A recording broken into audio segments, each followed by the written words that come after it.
na 3-point shot ng TNT in this quarter. Apat lang ng first half, ngayon may tatlo na. Tatlo kalating minuto pa lang sa third. Kaya different sa quality of looks. Ngayon nagkakaroon ng open looks. From the passes, ano, Charlie? From the penetration, from the movement. Parang isa inyo, ano ba, 275 passes a game ba dapat? Well, ang target mo is called 300 sana. Mas maganda. Hindi po kasi sayang passes lang. As Junmar walks this one in. Tulog na naman doon, Dr. J. Welcome po. Team offense here para dito sa TNT.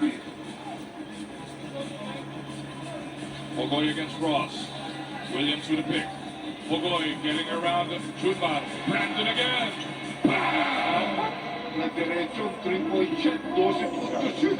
Right now, they're really attacking off that ball screen better. Kasi they're getting the ball in the paint. And that forces the help. And that opens up the supers. And they're chipping away. Yung patos-tos na, binabawian ng 3. 6-point game na lang tayo dito sa game 2. Now Tuma, up and under. Hooray! With Brandon.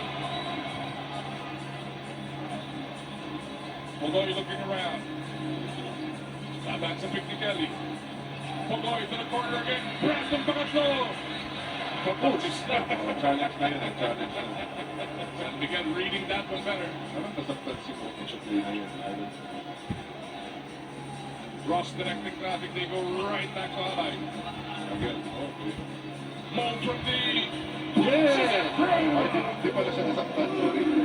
Bawi ng 3-point shot yung Tautuwa. Baka nag-rope pa doon. Huwag niyo kong bandayan sa tanong. Muhammad Ali.